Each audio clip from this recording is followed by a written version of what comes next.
Draft from Jonathan Gavoni. Oklahoma State's Cade Cunningham looks to be the consensus number one. After that, it's really unclear. Jalen Green really stock rose. Right, for sure.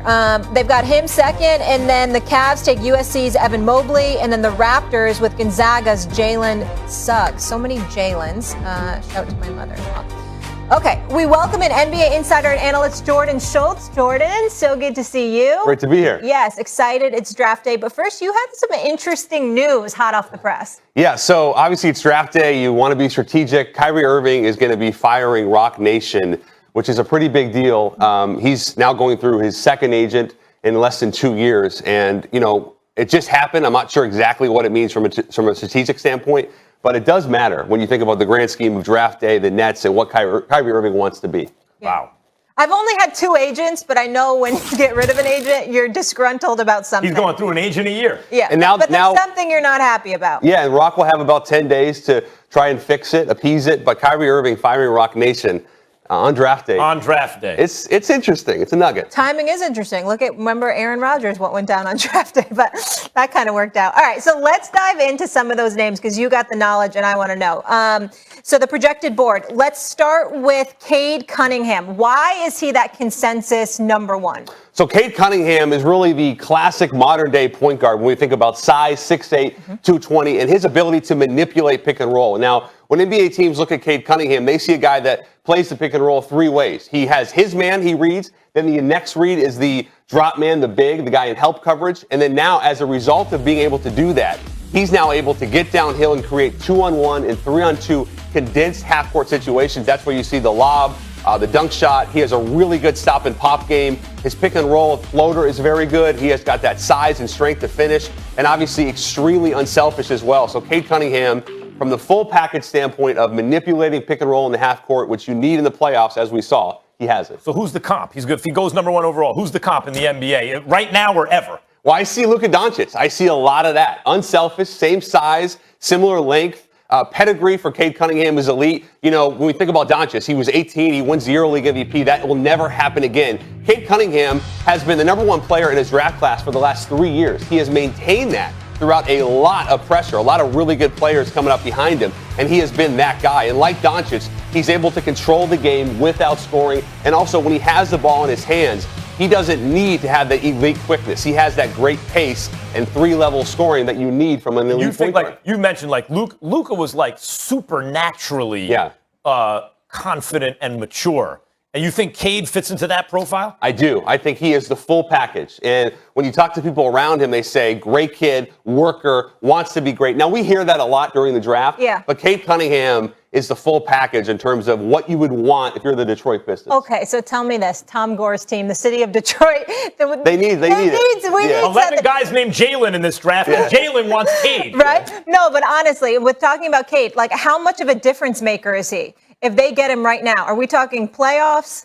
No, not playoffs, because that roster still is depleted. Yeah. But he now gives you the path 3-4 years down the road of elite young player. Guys will want to come play with him because he's so unselfish. And I think he's the kind of player and human that Detroit needs. You know, the Pistons haven't had for 10, 15 years since the, Chauncey and Rip and Tayshaun. They haven't had a franchise cornerstone. That's Cade Cunningham, and that's why he's been so talked about for that number 1 pick for so long. All right, so the Lions, back to the Lions for Luka, 3 or 4 years. That's quite a comp. Yeah. Lions is another story. Jalen Green, you have him going 2 overall to Houston, or most people do. Yeah, and Mike Schmitz is right on that. I think with Houston, what have they loved for so long? They love wings. The NBA needs wings. Jalen Green is an explosive 6'5", 180-pound wing that can attack downhill. We talk about 3-level scoring. He has it. He really elevates too. We talk about below the rim finishers, at the rim, and then above the rim. Jalen Green is an above the rim finisher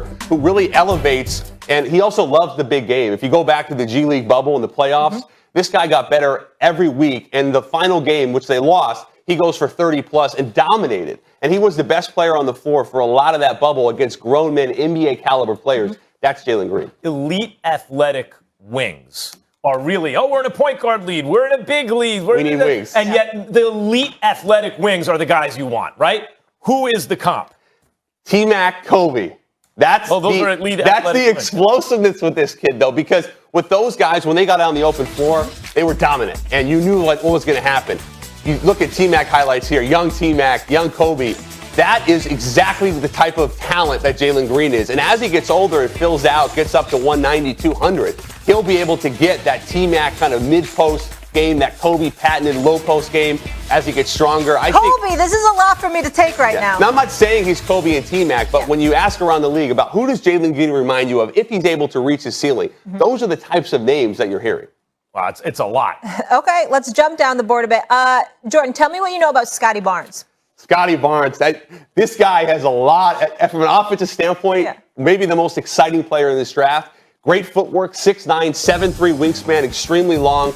Didn't shoot it super well at Florida State, but really good mechanically as well. Leonard Hamilton, their head coach, has talked about Scotty Barnes as being one of the most unbelievable players he's ever been around. And Scotty Barnes is also that kind of kid with a 3-level ability. You see the stop and pop game, the ability to get to the basket.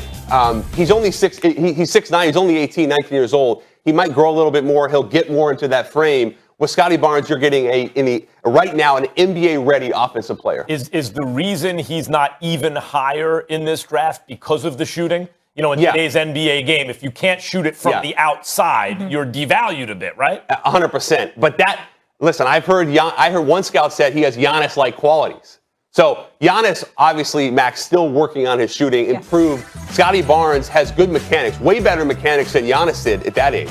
But you can start to see, now, I don't think Scotty's in that class of athleticism, but the length and the ability to manipulate, look at that beautiful behind the back ball screens, that's Scotty Barnes. Also super intelligent and a really unselfish playmaker. So what's the comp? I think it's Giannis. It is Giannis. It's a smaller version. Giannis. Smaller version, but that's the type of, that's why Scotty Barnes for a long time, you heard maybe he could go 1, maybe he could go 2, and you mentioned the shooting. But mechanically, he's sound, and he's talked about, I feel I've already become a better shooter. And I was told in workouts he shot the ball a lot better than he did during the season. It's weird because it's like rebounding is the thing you think that like effort, you just get better, right? Rebound's a skill, though. Yeah, it's a skill, but shooting, actually, guys do improve it. Yes. Right? More than even rebounding, it seems like, when it should be the opposite, but somehow it's not. Muscle memory, reps, 500 threes makes the day. That's how you get better as a shooter, and that's what he's been doing. Yeah, Ben Simmons is working on that. Ben Simmons got to just shoot it in the game one time. Yeah, exactly. Lastly, James Bouknight. Why do you like him? Oh, my goodness. This is one of my favorite players in the draft. Yeah? Now, I sound like a broken record because I love all these kids. Yeah. James Bouknight, 6'5". He is one of the high risers. I've been talking about Bouknight for the last 3 months. He comes back to Stores for his second season and has an explosive year. One of the premier scorers in the draft. He's been unbelievable in workouts. A couple teams told me one of the best shooting workouts they've ever seen. And you see Jamal Murray there. That's the type of combo guard that we're going to see with James Bouknight. He's a little bigger than Murray, a little more explosive, but the pick and roll ability, the ability to really play 1.5, both guard positions. That's Jamal Murray, and that's what James Bouknight is, and that's why he's really gone from 15 to 20 up into that top 10, and why he's one of the most coveted guards in this draft. How tall is Bouknight? Bouknight's about 6'5". Yeah, right. That's not a small guard, even for a combo And you guard. know the pedigree he has. UConn. Ray Allen. I mean, I talked to Alex UConn Huskies. Yeah, his skills trainer, and he was saying this kid in a 2-day workout didn't miss a shot. Like, he has really improved. That's what happens in Stores at Gamble. Those are the kind of Gamble things that happen. Max no Kellerman. Jim I know you haven't been up there with the cows, Yeah. but that's what happens. All right, churning out all-stars. Well, you certainly can't argue with the success of the women's team, right? Like, what are you going to say? Okay. What are you going to say? Yeah, and the men are coming back too. I believe, I believe in Healy. All right, speaking of all-stars,